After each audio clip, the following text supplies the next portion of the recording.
In this video, we're going to check out White Dwarf issue 99. Scifiwargamers. Greetings, hobby fans. My name's Marcel, and it's my mission to help you explore the hobby. So today we're checking out issue 99 of Games Workshop's White Dwarf magazine. And I have to say, this is possibly the best cover I've ever seen. Let's jump in and have a look. Okay, so here we have White Dwarf issue 99, and this one would set you back a whopping £1.25, and the cover has possibly the best depiction of a Chaos Space Marine that I've ever seen. Apparently it's Games Workshop's monthly games magazine. Inside we have a lovely advert for some Eldar from Rogue Trader, and we can see that this was from March 1988. Marginalia, we have this discussion a few times, how to pronounce that, and that's still going on. It appeared to be an old board games review section. Looks like today it was Curse of the Mummy's Tomb, with this interesting looking 3D board, and Heroes for Dungeon Quest, which I think were just some extra miniatures. And I saw this set going on eBay recently for £200, although no one had bought it, and I'm not surprised. Culture Shock, which involves a few black and white photos of what just looks like random people. Could be anyone, couldn't they? Some Ork war buggy rules for Rogue Trader, including some assembly instructions, and I have to say the twin bolt guns look absolutely awesome. Adventurers over here next with Death Sells and You're Buying, attributed to the pirate Mustaine. 10 internet cookies, who understands that reference? These guys were £2.50 for 5. What an absolute bargain. White Dwarf letters page here. I think it's disgraceful. There's Sean Masterson there with his headphones that he seems to have acquired from Star-Lord from Guardians of the Galaxy. Here's your advert for Heroes for Dungeon Quest. 12 extra metal models, although they only show us 7. Mail order section over here, and the Second Earth, the Pentateuch, or the Pentateuch. How do you pronounce this word? Pentateuch, Pentateuch, by Patrick Woodruff. I don't know what that means. Thrud the Barbarian over here. We keep saying about one day we're going to have a little deep dive into those, but today again is not the day. However, we do have some Space Ork Dreadnoughts being released, with the full rules appearing in White Dwarf 100, which would be the next issue. You could buy your basic set and then upgrade it with sets from the expansion set. I don't know what that part is there. Oh, that's the banner pole. I really should have known that, shouldn't I? Some Games Workshop locations, store locations. Oh, celebrities! Look out for the Games Workshop celebrities, as well as the fantastic myth lore creatures and monsters. So was someone role-playing at that? Role-playing, someone cosplaying or something?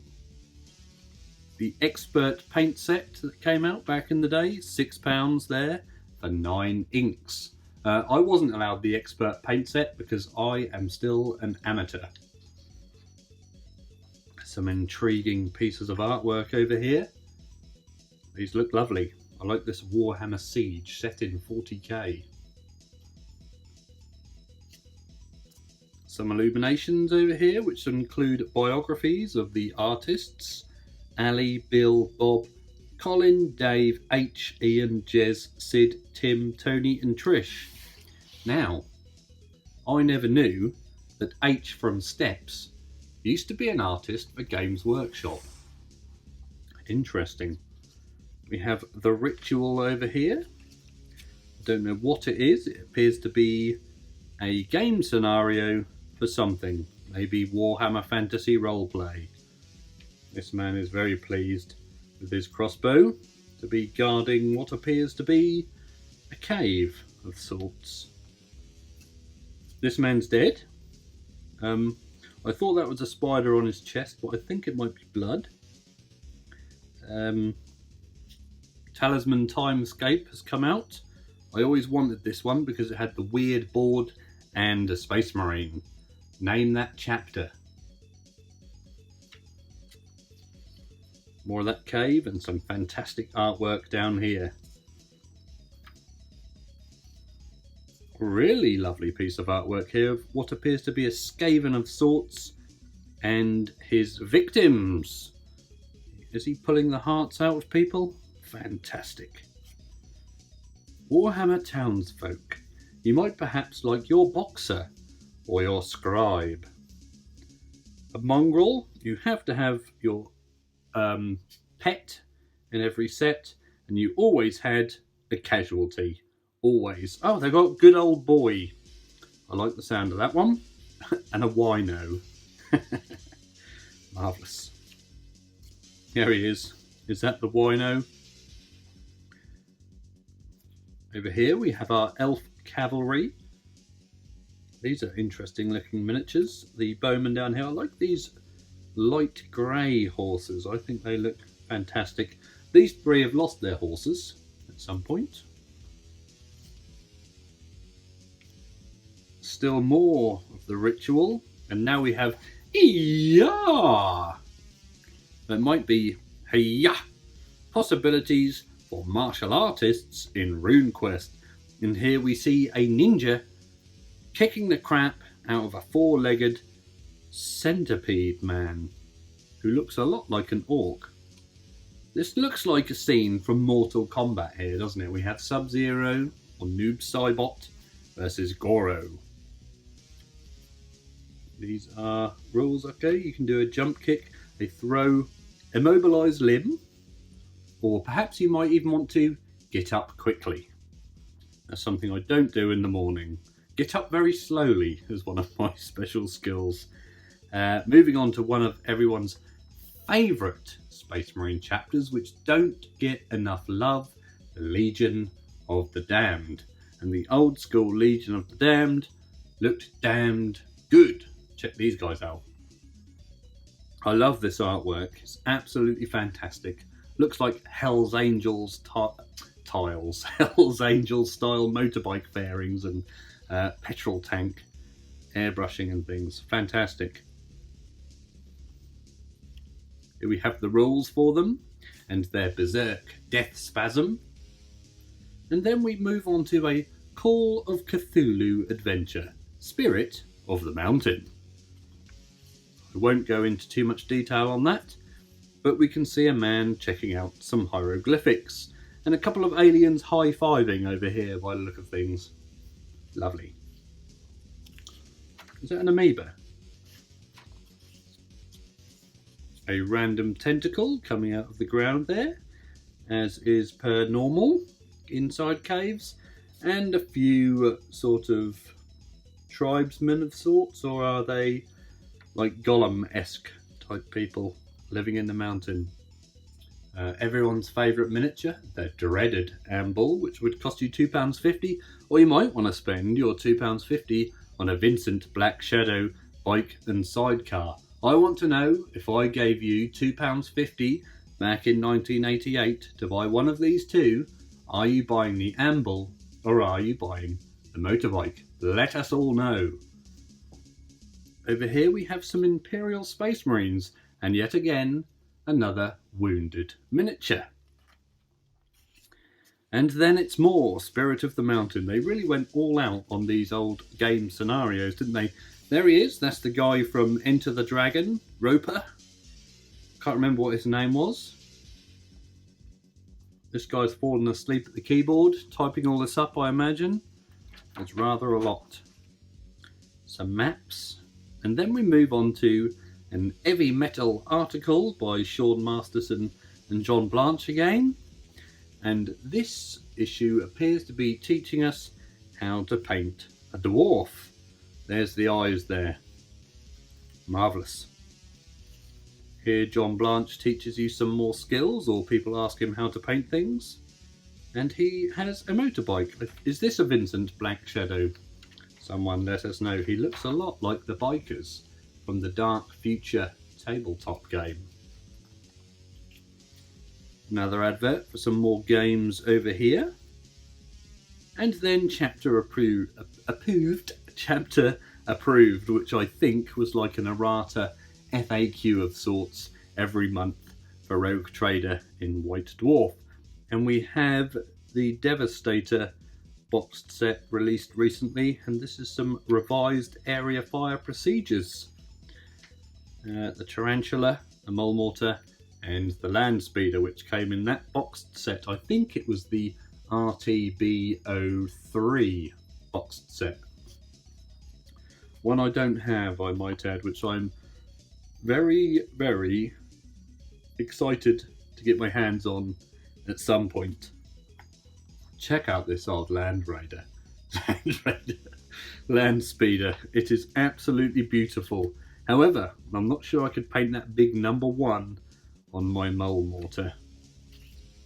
Here we see a couple of Ambles doing their circle games with their hands there. Always amuses me. The Vincent Black Shadow motorbike with the best fairing and the best wheels. Better than any other Space Marine motorbike. If you disagree, let us know.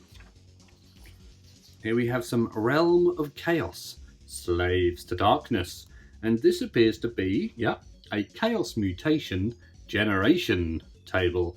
A couple of random ones. You could have cloven hooves, or perhaps a flaming skull face. Interesting, you might look a bit like the Ghost Rider there. Limb loss, as opposed to just no limbs. Powerful legs, or pseudo demonhood. Not actual demonhood, but pseudo demonhood. And silly walk. There we go, from Monty Python. You can even have tail, pinhead, hopper, enormously fat. That's something I think I might have been mutated with recently. And transparent skin, which I don't really have. You can't see me bones. There is a lot of these Chaos Mutation tables. I feel like I want to fill in these little shields here. Check out this guy. His face is all over the place. Marvellous. Here's the old 4-armed soldier down here. He was definitely not puny. Oh, we have rules for each one of those Chaos Mutations. For pseudo demonhood, the mutant gains all the physical advantages of demonhood, but none of the magical abilities. And that is a shame. Suckers. Check out these guys. I was about to say, what is wrong with this person? But she does have a scorpion's tail. Some more adverts over here. Spider-Man here. Do you reckon that was intentional or not? Let us know in the comments below. And one of the first Chaos Renegades there. Chaos in the 41st millennium. Spot on models and hobbies. Did anyone ever go to that shop in Swindon? And then we have another advert for Warhammer 40,000 chapter approved Book of the Astronomicon. And on the back, another advert for Curse of the Mummy's Tomb. So there you have it. Is that the best White Dwarf magazine you've ever seen, or what? I did like that Kung Fu section where the ninja was beating up the centipede man. Can't remember. Oh, for the Rune Quest game, wasn't it? Yeah, that did look fun. Anyway, did you have this magazine? And what was your favourite article in it? Let me know in the comments below. If you enjoy the content on this channel, then please consider joining the Patreon, the link to which is in the description below. If you want to see some more old White Dwarf magazines, then check out the playlist up here somewhere. Please don't forget to like, and subscribe. That means you, Amy. As always, thank you very much for watching, and always remember to drill your barrels.